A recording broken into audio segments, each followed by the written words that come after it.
नमस्कार दोस्तों, this is Ashutosh Mahadev and I welcome you in my channel exam preparation.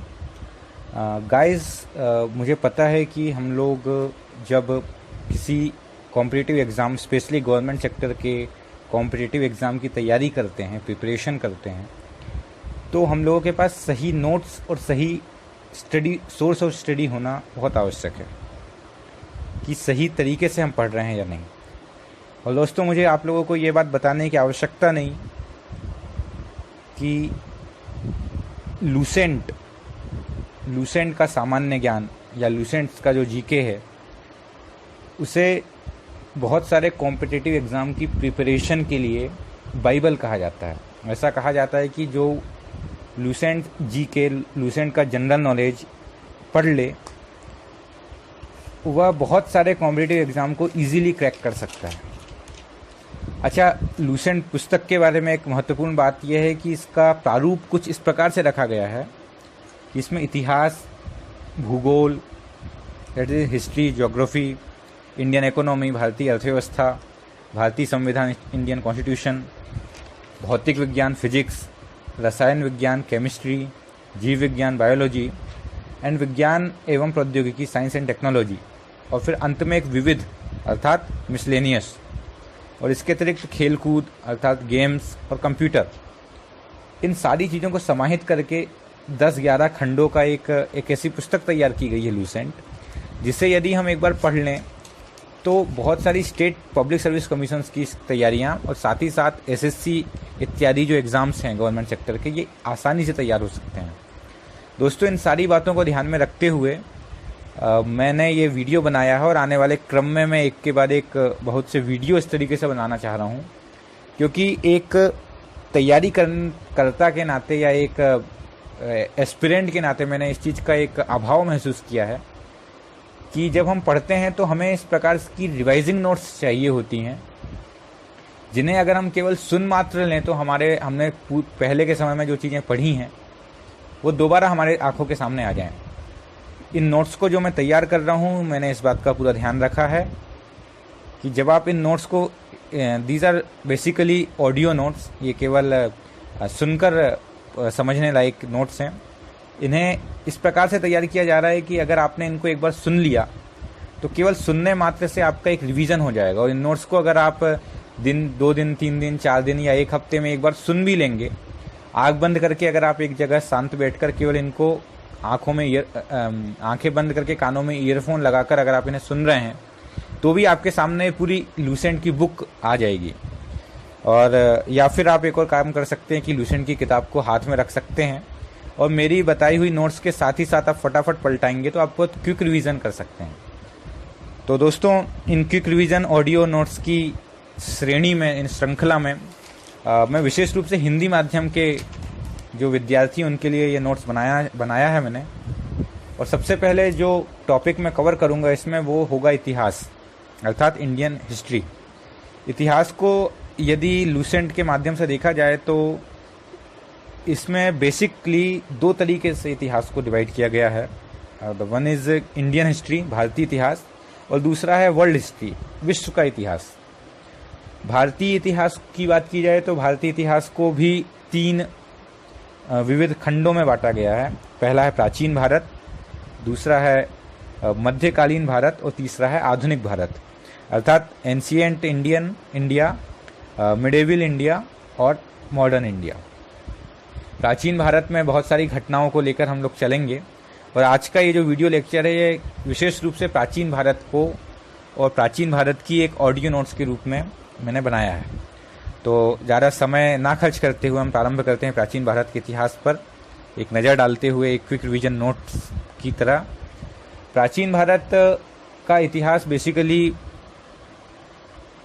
23-24 अलग अलग खंडों को मिलाकर बनाया गया है। इसमें प्राचीन भारतीय इतिहास के स्रोत पर बात की गई है, प्रागैतिहासिक काल की बात की गई है, सिंधु सभ्यता की बात की गई है, वैदिक सभ्यता की बात की गई है, महाजनपदों का उदय, फिर जैन धर्म, बौद्ध धर्म, शैव धर्म, वैष्णव धर्म, फिर इस्लाम एवं ईसाई, पारसी इत्यादि धर्म। उसके बाद मगध राज्य का उत्कर्ष, सिकंदर का आक्रमण, मौर्य साम्राज्य, ब्राह्मण साम्राज्य, भारत के यवन राज्य, शक, कुषाण, गुप्त साम्राज्य, पुष्यभूति वंश, दक्षिण भारत के प्रमुख राजवंश, सीमावर्ती राजवंशों का अभ्युदय और राजपूत राजवंशों की उत्पत्ति, इन चीज़ों का संकलन करके हम लोग भारत के प्राचीन इतिहास का अध्ययन करते हैं। अगर हम प्रारंभ करें भारत के इतिहास, तो भारत उत्तर में हिमालय से लेकर दक्षिण में समुद्र तक फैला हुआ यह उपमहाद्वीप भारतवर्ष के नाम से जाना जाता है, जिसे महाकाव्य तथा पुराणों में भारतवर्ष अर्थात भारत का देश तथा यहाँ के निवासियों को भारतीय अर्थात भारत की संतान कहा गया है। दोस्तों, प्राचीन भारत की अध्ययन में सबसे पहले आवश्यकता है भारतीय इतिहास के स्रोतों की, द सोर्स ऑफ स्टडी, कि इतिहास हमें प्राप्त कैसे हुआ, वो कौन से स्रोत थे जिनसे हमने इतिहास को प्राप्त किया। तो इनके प्रमुख स्रोत प्राचीन भारतीय इतिहास के रहे हैं धर्म ग्रंथ, ऐतिहासिक ग्रंथ, विदेशियों द्वारा विवरण तथा पुरातत्व संबंधी साक्ष्य। धर्म ग्रंथ एवं ऐतिहासिक ग्रंथों में लंबी श्रृंखला है ऋग्वेद की, जिसमें लगभग 10 मंडल और 1028 सूक्त हैं तथा 10,462 ऋचाएँ हैं। इसके बाद आता है यजुर्वेद। यह एक ऐसा वेद है जो गद्य एवं पद्य दोनों में है। तत्पश्चात सामवेद, यह गाई जा सकने वाली ऋचाओं का संकलन है तथा इसके पाठकर्ता को उदालत्र कहा जाता है। सामवेद को भारतीय संगीत का जनक भी कहा जाता है। और अंतिम वेद, चतुर्थ वेद है अथर्ववेद। अथर्व ऋषि द्वारा रचित इस वेद में रोग निवारण, तंत्र मंत्र, जादू टोना, शाप वशीकरण, आशीर्वाद स्तुति इत्यादि का विवरण है। मित्रों, इसके बाद दूसरा जो स्रोत है वो है विदेशी यात्रियों से मिलने वाली जानकारी। प्रमुख विदेशी यात्रियों में यूनानी रोमन लेखक Ctesias, Herodotus, Megasthenes, Deimachus, Dionysius, Ptolemy, Pliny, Periplus इत्यादि रहे हैं। अब बात की जाए चीनी लेखकों की, तो चीनी लेखकों में प्रसिद्ध रहे हैं फाहियान, जो कि गुप्त नरेश चंद्रगुप्त द्वितीय के दरबार में आया था। ये महत्वपूर्ण है दोस्तों। दूसरा है संयुगन, यह 518 ईस्वी में भारत आया था। और तीसरा है ह्वेनसोंग, यह 629 से 645 तक भारत में रहा और 645 में चीन वापस लौट गया। इस प्रकार ये 3 प्रमुख चीनी यात्री हैं। इसके बाद अरबी लेखकों की बात की जाए तो अल-बरूनी, यह महमूद गजनवी के साथ भारत आया हुआ था। एक इब्न बतूता नाम का एक लेखक रहा है, अरबी लेखक रहा है। इसने अपनी यात्रा का वृत्तांत किया है, जिसे एक रिहिरला नाम इसने दिया है। ये 14वीं शताब्दी में भारतीय उपमहाद्वीप में आया। इसके अलावा पुरातत्व संबंधी साक्ष्य जो हमें मिले हैं उनमें है 1400 ईसा पूर्व के अभिलेख बोगास कोई, जो कि वैदिक देवता मित्र, वरुण, इंद्र इत्यादि के नाम जिसमें मिलते हैं। मध्य भारत में भागवत धर्म विकसित होने का प्रमाण यवन राजदूत होलियोडोरस के वेसनगर, जो कि आजकल विदिशा नाम से पहचाना जाता है, कि गरुण स्तंभ लेख से प्राप्त होता है। मित्रों, सर्वप्रथम भारतवर्ष शब्द का जिक्र जो है हाथी गुफा अभिलेख में हुआ, ये याद रखने वाली बात है। रेशम बुनकर की श्रेणियों की जानकारी मंदसौर अभिलेख से प्राप्त होती है। सर्वप्रथम सिक्कों पर लेख लिखने का कार्य यवन शासकों ने किया। अरिकमेडु से रोमन सिक्के प्राप्त हुए। इसके बाद बात करते हैं दोस्तों प्रागैतिहासिक काल की। प्रागैतिहासिक काल का अर्थ है एक ऐसा काल जिसमें मनुष्य ने घटनाओं का कोई लिखित विवरण उद्धृत नहीं किया, उसे प्रागैतिहासिक काल कहा गया। वैसे मानव विकास के उस काल को इतिहास कहा जाता है जिसका विवरण लिखित रूप में उपलब्ध हो, लेकिन जिस काल का विवरण लिखित रूप में ना उद्धृत हो उसे प्रागैतिहासिक काल कहा जाता है।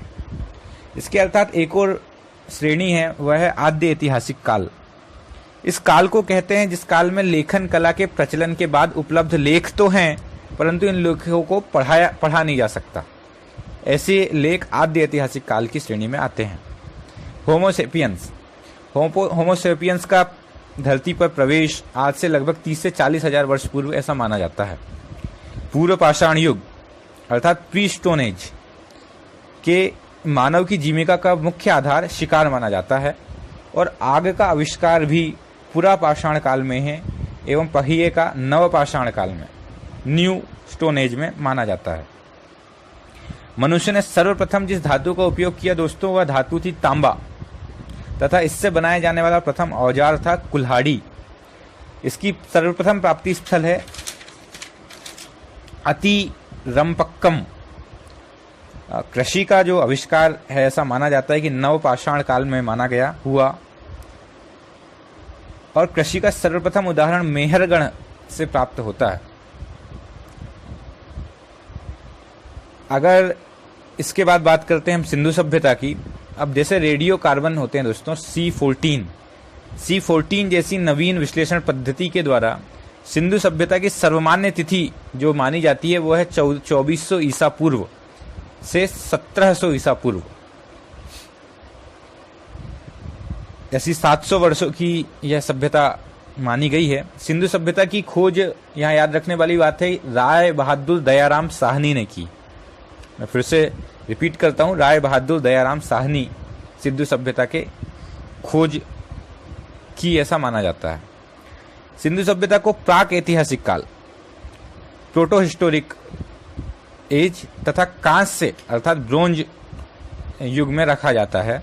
इस सभ्यता के मुख्य निवासी द्रविड़ एवं भूमध्य सागरीय थे, ऐसा माना जाता है। सिंधु सभ्यता के प्रमुख 6 बड़े नगर माने गए हैं, जिनमें मोहनजोदड़ो, हड़प्पा, गढ़वारीवाला, धोलावीरा, राखीगढ़ी एवं कालीबंगन को माना जाता है। सिंधु काल में विदेशी व्यापार में आयातित वस्तुओं के रूप में तांबा, चांदी, सोना, टिन, गोमेद, लाजवर्क और सीसा को स्थान दिया गया है। मोहनजोदड़ो में एक वृहत स्नानागार एक प्रमुख स्मारक है, जिसके मध्य स्थित स्नान कुंड लगभग 11.88 मीटर लंबा और 7.01 मीटर चौड़ा तथा 2.43 मीटर गहरा है। अग्निकुंड लोथल एवं कालीबंगन से प्राप्त हुए हैं। मनके बनाने के कारखाने लोथन एवं चंदूहुड़ों से मिले हैं। सिंधु सभ्यता में मुख्य फसलें थी गेहूं और जौ। सेंधववासी मिठास के लिए शहद का प्रयोग करते थे। सेंधव सभ्यता में प्रमुख स्थान एवं उनके पास की नदी तथा उनका उत्खनन वर्ष, इसकी जानकारी मैं आपको बताता हूँ। हड़प्पा नामक स्थल रावी नदी के किनारे पाया गया तथा 1921 में इसकी खोज की गई। मोहनजोदड़ो सिंधु के तट पर पाया गया। 1922 में इसकी खोज हुई। 1931 में चन्हूदड़ो सिंधु नदी के निकटस्थ प्राप्त हुआ। 1953 में कालीबंगन, 1954 में कोटदीजी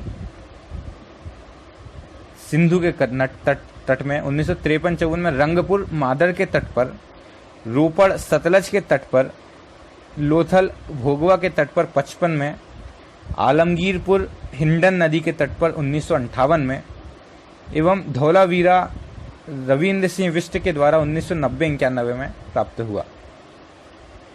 इसके बाद बात करते हैं दोस्तों वैदिक सभ्यता की।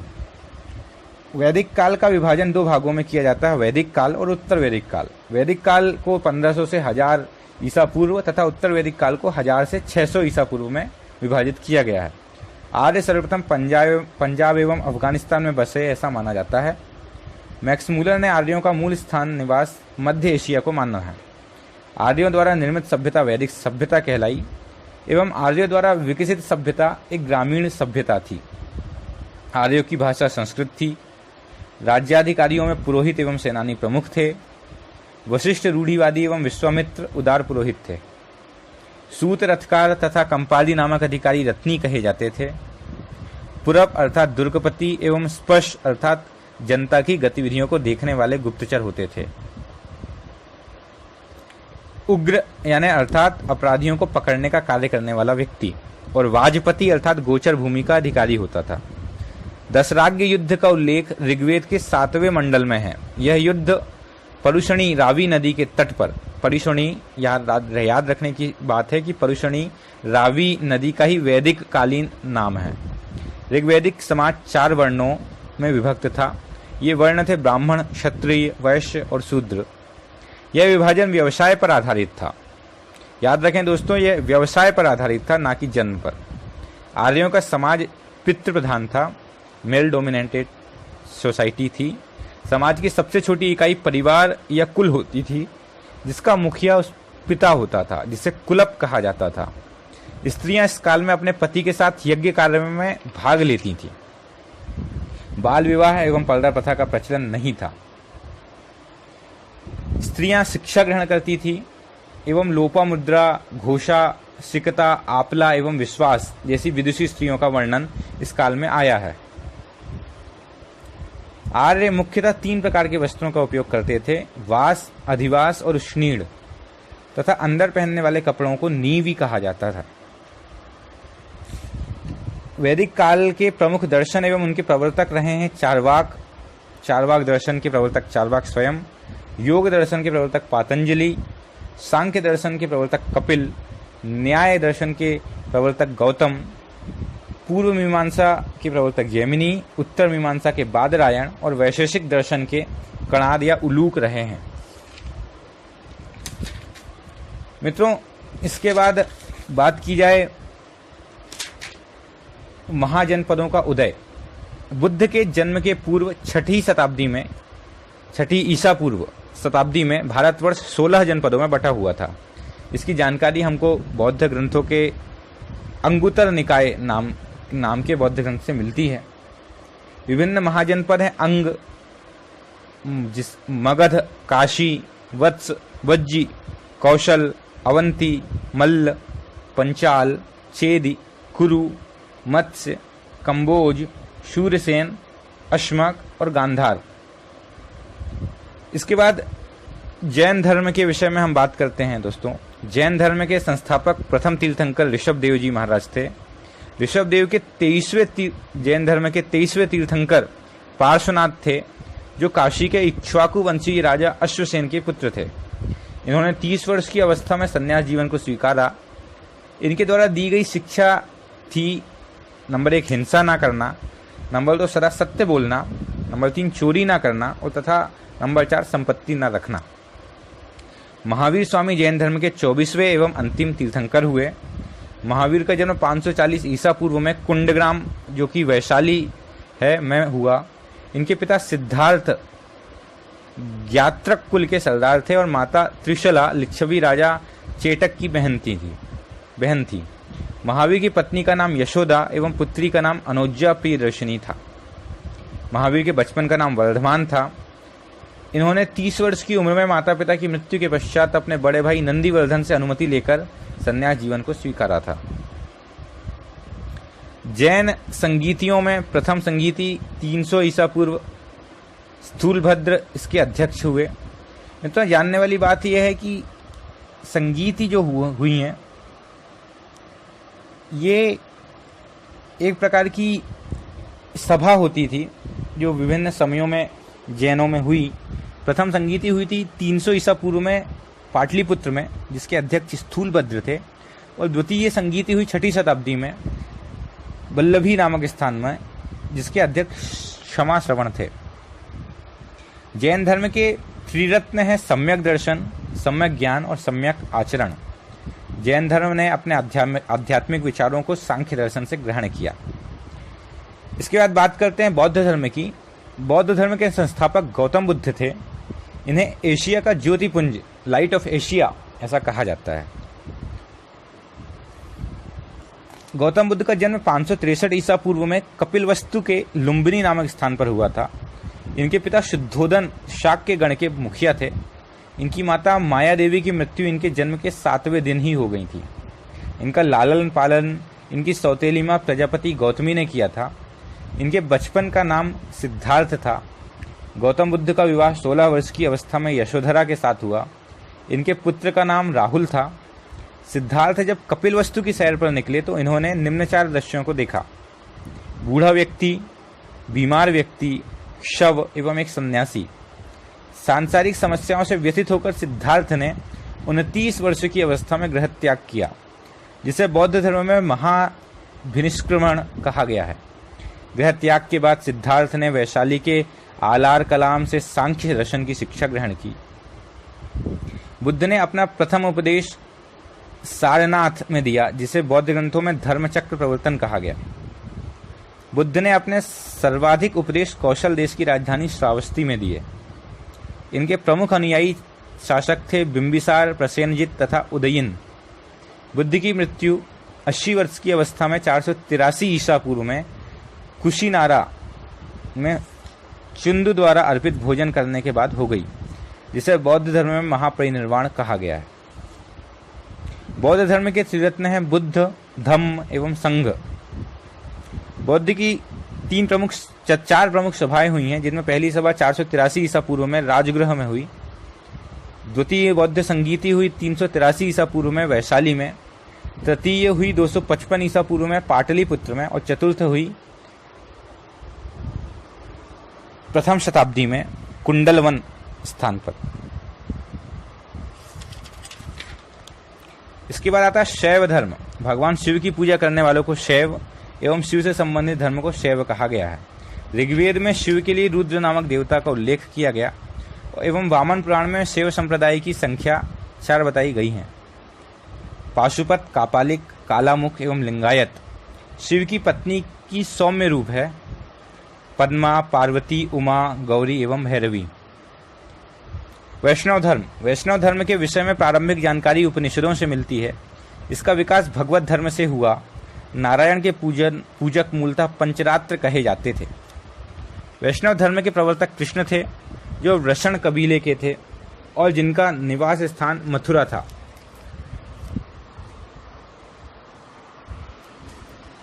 इसके बाद आता है इस्लाम धर्म। इस्लाम धर्म के संस्थापक हजरत मोहम्मद साहब थे।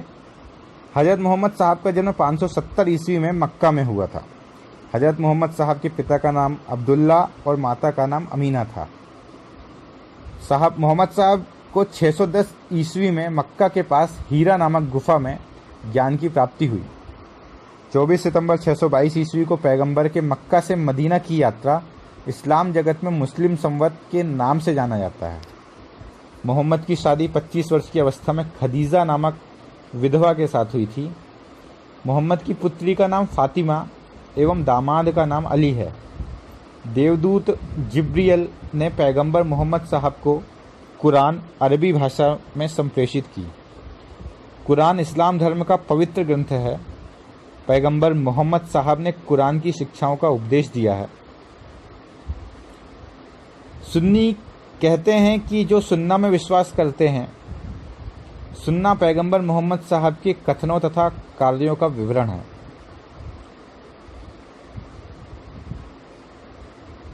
पैगंबर मोहम्मद साहब के उत्तराधिकारी खलीफा कहलाए। भारत में सर्वप्रथम इस्लाम का आगमन अरबों के जरिए हुआ सन 712 ईस्वी में। अरबों ने सिंध जीत लिया और सबसे पहले भारत के इसी भाग में इस्लाम एक महत्वपूर्ण धर्म बना। ईसाई धर्म। ईसाई धर्म के संस्थापक हैं ईसा मसीह। ईसाई धर्म का प्रमुख ग्रंथ है बाइबल। ईसा मसीह का जन्म जेरूशलेम के निकट बैथलेहम नामक स्थान पर हुआ था। ईसा के जन्म दिवस को क्रिसमस के रूप में मनाया जाता है। ईसा मसीह के माता का नाम मेरी और पिता का नाम जोसेफ है। ईसा ने अपने जीवन के प्रथम 30 वर्ष एक बढ़ई के रूप में बैथलेहम के निकट नाजरेत में बिताए। ईसा मसीह के प्रमुख 2 शिष्य थे, एंड्रूस एवं पीटर।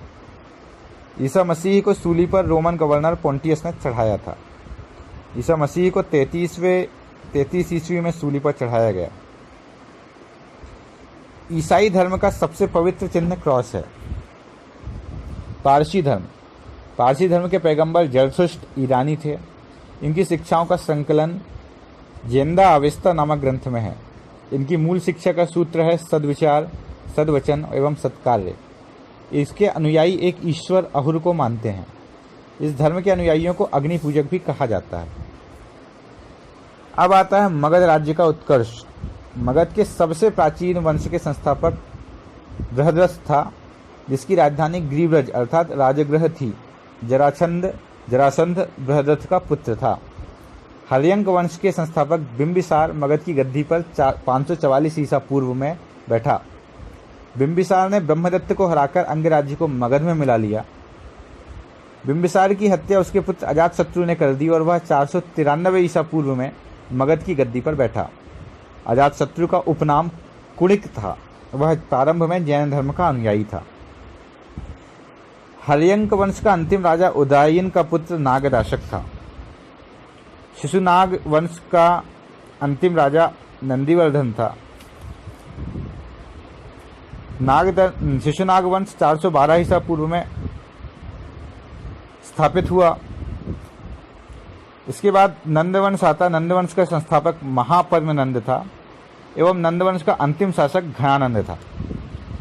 इसकी बात करते हैं भारतीय इतिहास में एक महत्वपूर्ण व्यक्ति सिकंदर। सिकंदर का जन्म 356 ईसा पूर्व में हुआ। उसके पिता का नाम फिलिप था। फिलिप 359 ईसा पूर्व में मकदूनिया का शासक बना तथा 329 में ईसा पूर्व में इसकी हत्या कर दी गई। सिकंदर अरस्तु का शिष्य था। सिकंदर का सेनापति सेल्यूकस निकेटर था। सिकंदर की सेना ने व्यास नदी के पश्चिमी तट पर पहुंचकर उसे पार करने से इनकार कर दिया।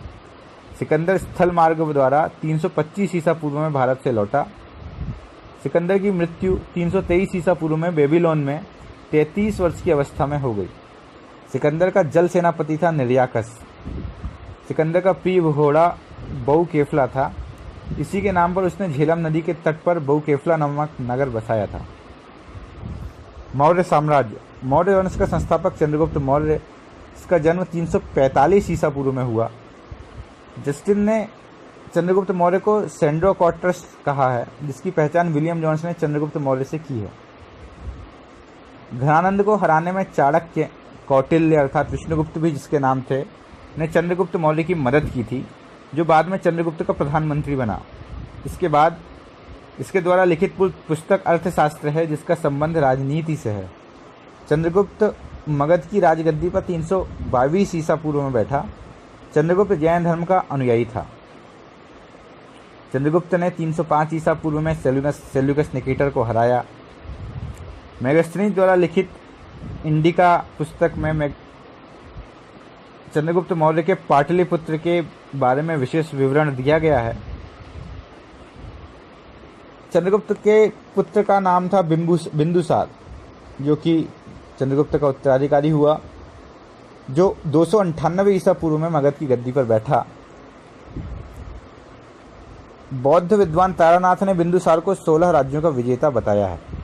इसके बाद बिंदुसार का उत्तराधिकारी अशोक महान हुआ, जो 269 ईसा पूर्व में मगध की राजगद्दी पर बैठा। मास्की एवं गुर्जरा अभिलेख में अशोक का नाम अशोक प्राप्त होता है। पुराणों में अशोक को अशोकवर्धन कहा गया है। उपगुप्त नामक बौद्ध भिक्षु ने अशोक को बौद्ध धर्म की दीक्षा दी। अशोक के पौत्र दशरथ ने आजीविकों को नागार्जुन गुफा प्रदान की थी। अशोक की माता का नाम सुभद्रांगी था। अशोक ने बौद्ध धर्म के प्रचार के लिए अपने पुत्र महेंद्र एवं पुत्री संघमित्रा को श्रीलंका भेजा था।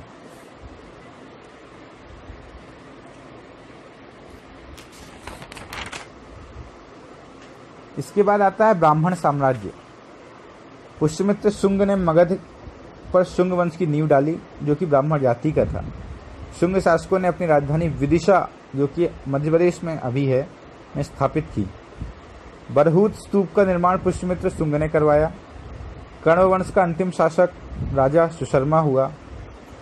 हालने तथा गुढ़ाढ्य ने बृहत कथा नामक पुस्तकों की रचना की। भारत पर आक्रमण करने वाले विदेशी आक्रमणकारियों का क्रम है हिंद यूनानी, शक, पहलव एवं कुषाण।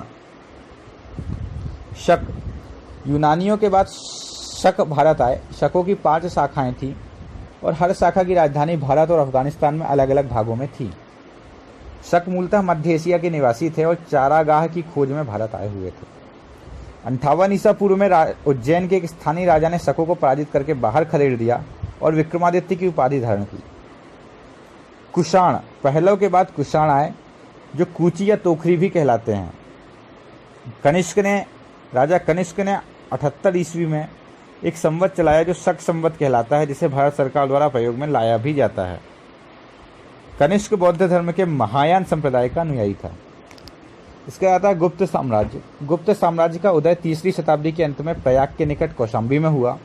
गुप्त वंश का संस्थापक श्रीगुप्त था। श्रीगुप्त का उत्तराधिकारी घटोत्कच 280 से 320 ईसा पूर्व में हुआ। गुप्त वंश का प्रथम महान सम्राट चंद्रगुप्त प्रथम था। यह 320 ईस्वी में गद्दी पर बैठा। इसने लिच्छवी राजकुमारी कुमार देवी से विवाह किया। इसने महाराजाधिराज की उपाधि ग्रहण की। गुप्त संवत 319-320 में प्रारंभ हुआ। समुद्रगुप्त का दरबारी कवि हरिसेन था। समुद्रगुप्त जो कि चंद्रगुप्त प्रथम का उत्तराधिकारी था, जो 335 ईस्वी में राजगद्दी पर बैठा। समुद्रगुप्त विष्णु का उपासक था। समुद्रगुप्त संगीत प्रेमी भी था। समुद्रगुप्त का उत्तराधिकारी चंद्रगुप्त द्वितीय हुआ, जो 380 ईस्वी में राजगद्दी पर बैठा। चंद्रगुप्त II के शासनकाल में चीनी बौद्ध यात्री फाहियान भारत आया। चंद्रगुप्त II का उत्तराधिकारी कुमारगुप्त प्रथम या गोविंद गुप्त 415 से 454 ईस्वी में हुआ। नालंदा विश्वविद्यालय की स्थापना कुमारगुप्त ने ही की थी। कुमारगुप्त का उत्तराधिकारी स्कंदगुप्त हुआ, जो 455 से 467 तक गद्दी पर बैठा। गुप्त साम्राज्य की सबसे बड़ी प्रादेशिक इकाई देश थी, जिसकी शासक को गोपना कहा जाता था। एक दूसरी प्रादेशिक इकाई थी भूक्ति, जिसके शासक उपरिक कहलाते थे। गुप्तकालीन प्रसिद्ध मंदिर विष्णु मंदिर तिगवा, शिव मंदिर भूमरा, पार्वती मंदिर नयना कुठार, दशावतार मंदिर देवगढ़, शिव मंदिर खोह इत्यादि प्रसिद्ध हैं। गुप्त काल में उज्जैन सर्वाधिक महत्वपूर्ण व्यापारिक केंद्र हुआ करता था। कायस्थों को सर्वप्रथम वर्णन याज्ञवल्क्य स्मृति में प्राप्त होता है। चंद्रगुप्त II के शासनकाल में संस्कृत भाषा का सबसे प्रसिद्ध कवि कालिदास हुए। चंद्रगुप्त II के दरबार में रहने वाला आयुर्वेदाचार्य धन्वंतरी थे। आर्यभट्ट ने आर्यभट्टीयम एवं सूर्य सिद्धांत नामक ग्रंथ लिखे। पुष्यभूति वंश या वर्धन वंश। गुप्त वंश के पतन के बाद जिन नए राजाओं का उद्भव हुआ, उनमें मैत्रक, मौखरी, पुष्यभूति, परवर्ती गुप्त एवं गौण प्रमुख हैं। पुष्यभूति वंश के संस्थापक पुष्यभूति था। इनकी राजधानी थानेश्वर थी। प्रभाकर वर्धन इस वंश की स्वतंत्रता का जन्मदाता था तथा सर्वप्रथम प्रभावशाली शासक था। प्रभाकर वर्धन की पत्नी यशोमती से 2 पुत्र हुए, राज्यवर्धन और हर्षवर्धन, तथा एक कन्या राज्यश्री भी उत्पन्न हुई। राज्यश्री का विवाह कन्नौज के मौखरी राजा ग्रहवर्मा के साथ हुआ। मालवा के शासक देवगुप्त ने ग्रहवर्मा की हत्या कर दी और राज्यश्री को बंदी बनाकर कारागार में डाल दिया। राज्यवर्धन ने देवगुप्त को मार डाला, परंतु देवगुप्त के मित्र गौड़ नरेश शशांक ने धोखा देकर राज्यवर्धन की हत्या कर दी। राज्यवर्धन की मृत्यु के बाद 606 में 16 वर्ष की अवस्था में हर्षवर्धन थानेश्वर की गद्दी पर बैठा। हर्ष को शिलादित्य के नाम से भी जाना जाता है। उसने परम भट्टारक नरेश की उपाधि धारण की। हर्ष ने शशांक को पराजित करके कन्नौज पर अधिकार कर लिया तथा उसे अपनी राजधानी बनाया। हर्ष और पुलकेशिन II के बीच नर्मदा नदी के तट पर युद्ध हुआ, जिसमें हर्ष की पराजय हुई।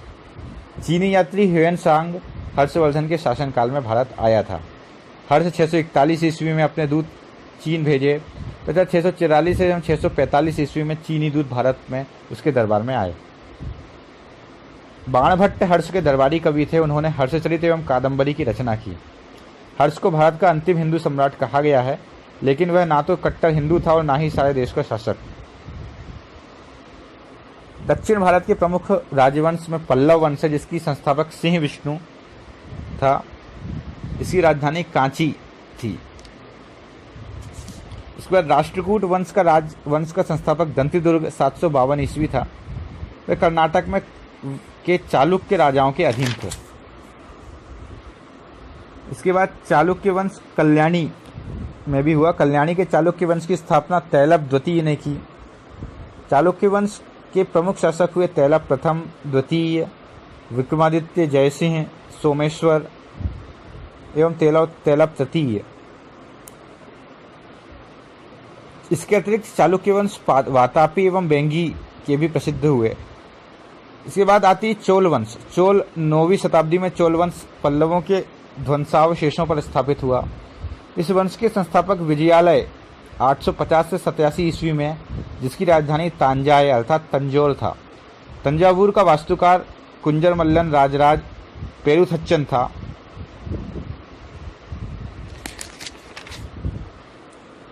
इसके बाद आती सीमावर्ती राजवंशों का अभ्युदय। एक पाल वंश हुआ, जिसका संस्थापक गोपाल था तथा राजधानी मुंगेर थी। सेन वंश की स्थापना सामंत सेन ने राढ़ नामक स्थान पर की। इसकी राजधानी नदिया लखनौती थी। कश्मीर के राजवंश पर बात की जाए तो 627 में दुर्लभ वर्धन नामक व्यक्ति ने कश्मीर के कारकोट वंश में की स्थापना की। राजपूत राजवंशों की उत्पत्ति में सर्वप्रथम वंश है गुर्जर प्रतिहार वंश। मालवा का शासक नागभट्ट प्रथम गुर्जर प्रतिहार वंश का संस्थापक था। नागभट्ट द्वितीय को राष्ट्रकूट सम्राट गोविंद तृतीय ने हराया था। इसके बाद गहड़वाल वंश, इसका संस्थापक चंद्रदेव था। इसकी राजधानी वाराणसी अर्थात काशी थी। इसके पश्चात चाहमान या चौहान वंश, इसका संस्थापक वासुदेव था तथा इसकी प्रारंभिक राजधानी अहिच्छत्र थी तथा बाद में अजयराज द्वितीय ने अजमेर नगर की स्थापना की और इसे राजधानी बनाया। प्रसिद्ध महाराज पृथ्वीराज तृतीय भी इसी वंश के राजा हुए। परमार वंश, परमार वंश का संस्थापक उपेंद्र राज था जिसकी राजधानी धारा नगरी थी। प्राचीन राजधानी उज्जैन। परमार वंश का सर्वाधिक शक्तिशाली शासक राजा भोज था। राजा भोज ने भोपाल के दक्षिण में भोजपुर नामक झील का निर्माण करवाया। नैषधीय चरित के लेखक श्रीहर्ष एवं प्रबंध चिंतामणि के लेखक मेरुतंग थे। चंदेल वंश, प्रतिहार साम्राज्य के पतन के बाद बुंदेलखंड की भूमि पर चंदेल वंश का स्वतंत्र राजनीतिक इतिहास प्रारंभ हुआ। बुंदेलखंड का प्राचीन नाम जैजाक भुक्ति है। सिसोदिया वंश, सिसोदिया वंश के शासक अपने को सूर्यवंशी कहते थे। सिसोदिया वंश के शासक मेवाड़ पर शासन करते थे। मेवाड़ की राजधानी चित्तौड़ थी। अपनी विजयों के उपलक्ष्य में विजय स्तंभ का निर्माण राजा कुंभा या राणा कुंभा ने चित्तौड़ में करवाया। खतौली का प्रसिद्ध युद्ध 1518 ईस्वी में राणा सांगा एवं इब्राहिम लोदी के मध्य हुआ था। दोस्तों, इस प्रकार प्राचीन भारत का इतिहास समाप्त होता है। इसके बाद मध्यकालीन इतिहास भारत का हम अगले वीडियो लेक्चर में देखेंगे। आप कृपया ये जरूर बताएं कि आपको इस ऑडियो लेक्चर के माध्यम से पढ़ाई करने में एवं रिवीजन करने में किस प्रकार से क्या सहायताएं हुई। क्या आप आगे के चैप्टर तथा इतिहास के विभिन्न खंडों एवं भागों पर इस प्रकार के लेक्चर चाहते हैं? अगर आप इस प्रकार के रिवीजन क्विक नोट्स चाहते हैं तो अपना मत कमेंट बॉक्स पर बताएं। अगर इसके अतिरिक्त अगर आप किसी दूसरे विषय पर किसी दूसरी प्रसिद्ध पुस्तक पर नोट्स बनाने के लिए चाहते हैं तो मैं उस पर भी नोट्स बनाकर आपको दे सकता हूं। आप उसका डिस्क्रिप्शन मुझे कमेंट बॉक्स पर दीजिए। इसके अतिरिक्त विभिन्न वीडियो की लिंक भी मैं कमेंट नीचे डिस्क्रिप्शन बॉक्स पर डालने वाला हूं। और अगर आप लोग इस वीडियो को पसंद करेंगे तो मैं आने वाले समय में और भी विभिन्न इतिहास पर वीडियो बनाने जा रहा हूं। और इतिहास के अतिरिक्त भूगोल, अर्थशास्त्र, संविधान, भौतिक शास्त्र, रसायन शास्त्र, बायोलॉजी, जीव विज्ञान इत्यादि पर मैं विभिन्न लेक्चर बनाना चाहता हूं। ये लेक्चर्स विशेष रूप से हिंदी मीडियम के छात्रों को ध्यान में रखकर बनाए जा रहे हैं। यदि कुछ अंग्रेजी मीडियम के, इंग्लिश मीडियम के विद्यार्थी भी इस प्रकार के वीडियो लेक्चर्स चाहते हैं तो वे कृपया कमेंट में बताएं। मैं उनके लिए विशेष प्रकार से अंग्रेजी भाषा में इंग्लिश लूसेंट और भी प्रसिद्ध पुस्तकों के इस प्रकार के ऑडियो रिवीजन लेक्चर्स बनाने के लिए तैयार हूं, बशर्ते कि आप इस बात के लिए मुझे कमेंट पर बताएं। दोस्तों, आप एवं आपके जैसे अनेक विद्यार्थी, आपके मित्रगण जो कि विभिन्न प्रकार के कंपटीशन एग्जाम की तैयारी कर रहे हैं, उन तक आप इस वीडियो को पहुंचाइए, लाइक कीजिए, शेयर कीजिए, अपने विभिन्न व्हाट्सएप ग्रुप में इसकी लिंक शेयर कीजिए तथा अधिक से अधिक दोस्तों तक इस प्रकार की वीडियो लेक्चर्स पहुंचाइए। धन्यवाद।